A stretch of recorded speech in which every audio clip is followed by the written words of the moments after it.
Sahih al-Bukhari, volume 6, livre 61, hadith numéro 509. Zayd ibn Thabit a dit, Abu Bakr m'a fait rappeler après la mort des combattants de Al-Yamama et Umar ibn al-Khattab se trouvait auprès de lui. Abu Bakr dit, Umar est venu me voir et m'a dit, de violents combats ont eu lieu à Yamama parmi les récitateurs du Coran et je crains que de lourdes pertes ne continuent parmi les récitateurs sur d'autres champs de bataille au point qu'une grande partie du Coran ne soit perdue. Je sens donc que tu devrais ordonner que le Coran soit rassemblé. Je dis à Umar, comment peux-tu me faire une chose que le messager d'Allah n'a pas faite? Umar répondit, par Allah, c'est une bonne chose. Il continua à insister auprès de moi jusqu'à Allah ouvre ma poitrine à cette idée et je finis par avoir la question comme Umar le voyait.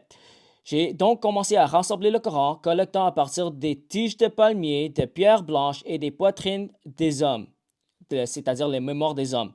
J'ai trouvé les derniers versets de la sourate Al-Tabwa chez Abu Khuzaima al-Ansari et je ne les ai trouvés chez personne d'autre que lui.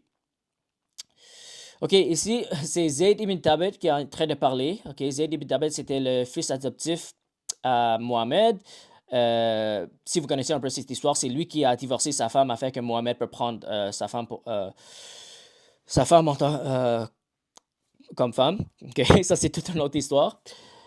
Mais ici, c'est quoi le contexte de ce passage? Okay? Après que Mohamed est mort, les musulmans ont commencé à aller en guerre. Pourquoi? Parce qu'il y avait plein de personnes qui ont quitté l'islam après la mort de Mohamed. Okay? Alors, on les considérait des apostates. Okay? Alors, Mohamed a donné, avant qu'il est mort, il a donné le commandement de tuer les non-croyants. Alors, on voit ici que les musulmans étaient en guerre contre les apostates, les personnes qui ont quitté l'islam. Okay? C'était la bataille de Yamama. Et qu'est-ce qui s'est passé? Umar, un des compagnons de Mohammed, il approche Abu Bakr. Abu Bakr était le calife, le premier calife de l'islam, après Mohammed. Et il dit, j'ai peur parce que les meilleurs récitateurs du Coran sont en train de mourir dans le champ de bataille. Alors il disait que j'ai peur qu'on va perdre le Coran parce que les musulmans qui ont récité qui ont mémorisé le Coran, ils sont en train de perdre le Coran parce qu'ils sont en train de mourir. Okay? Et si les meilleurs récitateurs du Coran ils meurent, là on va perdre le Coran. Okay? Alors Umar avait peur qu'ils allaient perdre le Coran à cause de ça. Et c'était quoi la réponse d'Abu Bakr? Abu Bakr a dit, je ne vais pas faire quelque chose que le prophète lui-même ne m'a pas demandé de faire. Okay? Alors, ça nous montre que Mohammed a jamais ordonné les musulmans de mettre le Coran dans un livre. Okay? Parce que le Coran était un texte oral. Okay? C'est pour ça que souvent on appelait ça le rappel. Okay? Ou le reminder en anglais. C'est un texte qui nous rappelle les récitations, mais c'était juste les consonnes au début. Alors, on ne pouvait même pas vraiment savoir comment bien lire le texte, mais ça nous aidait à se rappeler des récitations de Mohammed. Okay? C'était un texte oral au début et Mohammed, selon Abu Bakr, ne l'a jamais demandé d'écrire le Coran dans un livre.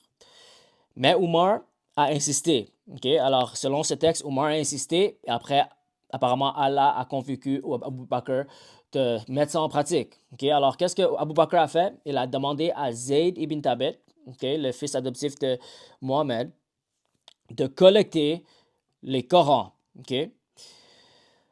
Clairement, ça, c'était quelque chose qui était un grand défi pour Zayd ibn Thabit.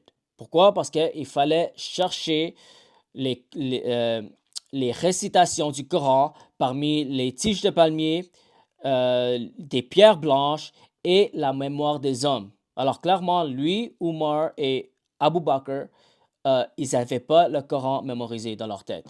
Okay? Alors ça, c'est faux. Que les musulmans, que les compagnons de Mohammed avaient mémorisé tout le Coran dans leur tête, c'est faux. Pourquoi? Parce qu'il fallait que Zayd ibn Thabit rassemble tout le Coran à travers différentes manières. Okay? Il fallait chercher les passages sur les palmiers, sur les pierres, il fallait chercher avec les hommes. Et on voit ici le dernier verset qu'il a cherché dans Surat Al-Tabwa.